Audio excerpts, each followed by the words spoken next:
안녕하세요. 본투비내과 전재용입니다. 오늘은 만성 홍파병에 대해서 한번 알아보겠습니다. 일단 첫 번째로 콩팥의 구조와 기능에 대해서 간단히 알아보겠습니다. 우리 몸의 콩팥은 갈비뼈 아래쪽에 두 개가 강낭콩 모양으로 붙어 있습니다. 그래서 이 콩팥은 우리 몸의 항상성, 우리가 붓지 않고 그리고 그렇다고 너무 마르지도 않게 적당한 수분과 이런 몸의 항상성을 유지시켜 주는데 매우 중요한 기관입니다. 그래서 이 콩팥을 현미경으로 자세히 들여다보면 아주 미세한 이제 그물망들의 집합체라고 볼 수 있는데, 이런 그물망들이 한쪽 신장에 한 100에서 150만 개 정도씩 모여 있습니다. 그래서 이런 그물망에 손상이 있었을 때는 콩팥에 콩팥병이 있다라고 얘기하는 거지요.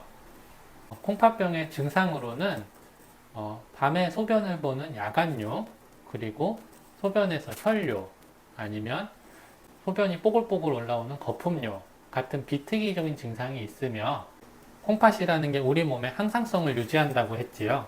그래서 이런 항상성이 유지가 안 되는 경우에는 몸의 전신 부종, 그리고 발목과 앞 정강이 쪽이 꾹 눌러서 들어가는 함요 부종, 그리고 피곤함, 무기력함, 식욕 저하 등 이런 비특이적인 여러 증상들이 있을 수가 있습니다. 그리고 콩팥병은 일정 수준으로 신장이 망가지기 전까지는 무증상인 경우가 굉장히 많아서 오히려 건강검진 때 이상을 발견하고 나서 그 다음에 당신의 신장이 어느 정도 나빠졌습니다 라고 듣고 저를 찾아오시는 경우가 더 많습니다.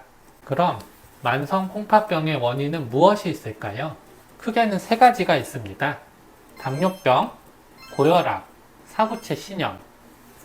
특히 당뇨병과 고혈압은 만성 콩팥병의 아주 큰 비중을 차지하는 주요 원인입니다. 당뇨병 환자 중에 만성 콩팥병 환자 비율이 3분의 1을 넘어가고요.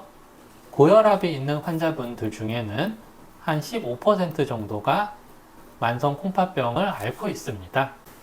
당뇨, 고혈압, 사구체 신염 이런 주요 원인 외에도 혈관을 망가뜨리는 흡연, 그리고 나쁜 생활 습관 이런 것들, 기타 다른 약물의 과다 사용, 신장을 망가뜨리는 약물이나 그런 식품을 잘못 섭취하게 돼서 만성 콩팥병의 원인이 되는 경우가 종종 있습니다. 만성 콩팥병의 진단은 어떻게 할까요? 우리가 신장의 기능을 나타내는 지표인 사구체 여과율을 혈액검사를 통해서 측정할 수가 있습니다. 그래서 신장 기능이 떨어져 있는 상태가 3개월 이상 지속됐을 때 만성 콩팥병이라고 진단을 할 수가 있습니다. 일단 진단을 하게 되면 만성 콩팥병의 단계를 5단계로 나눌 수 있습니다. 일단 아까 얘기 드렸지만 사구체 여과율이 90 이상에서는 1단계, 그리고 60에서 89 사이는 2단계, 60 미만에서는 만성 콩팥병 3단계, 이때부터는 의미 있는 만성 콩팥병이라고 볼 수가 있습니다. 그리고 사구체 여과율이 15에서 29까지 30 미만인 경우에는 4단계, 그리고 마지막으로 15 미만인 경우에는 만성 콩팥병 5단계가 되겠습니다.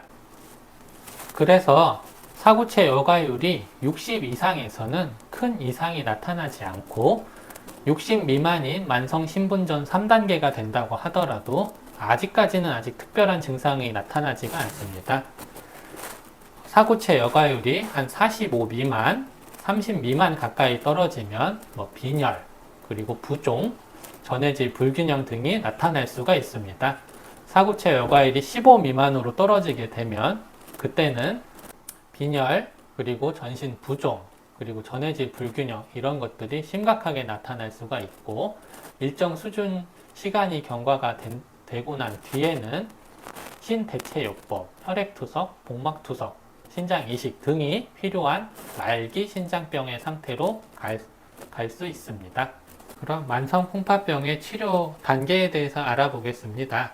만성 콩팥병은 사구체 여과율, 즉 만성 콩팥병의 단계에 따라 방향이 다릅니다.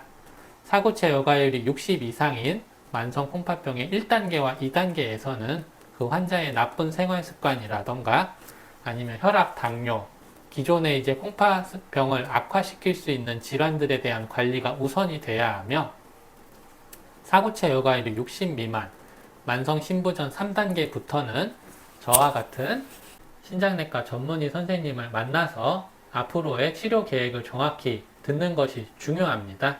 이 환자의 콩팥 기능이 어느 정도의 속도로 빨리 나빠지고 있는지를 파악하는 게 첫 번째이며, 그 나빠지는 원인이 기존에 가지고 있는 질환 때문인지 다른 원인이 신장에 나빠지는 속도를 가속화하고 있는지 정확히 찾아내 주는 것이 중요합니다.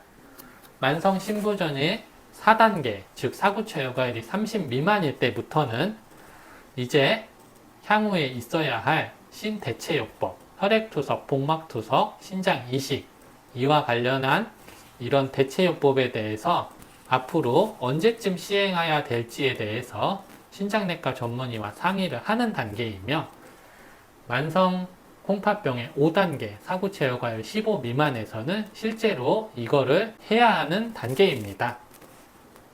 이렇게 만성 콩팥병의 치료는 만성 콩팥병의 단계에 따라 나눠지게 됩니다.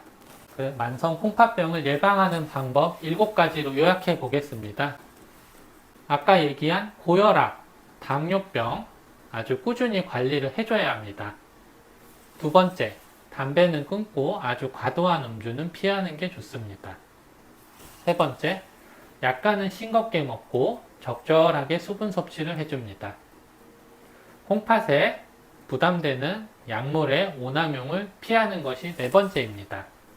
정기적으로 나의 신장 수치를 꼭 확인을 해줘야 합니다. 그리고 너무 마르지도 않고 너무 뚱뚱하지도 않고 적정한 체중을 유지해 주는 것이 중요합니다. 마지막으로 의사들이 항상 하는 이야기지만 규칙적인 운동도 만성 콩팥병을 예방하는 데 필요한 조건입니다. 오늘은 만성 콩팥병에 대해서 알아봤습니다. 다음 시간에는 또 재밌고 유익한 정보로 찾아뵙겠습니다. 지금까지 신장내과 전문의 전재용이었습니다. 감사합니다.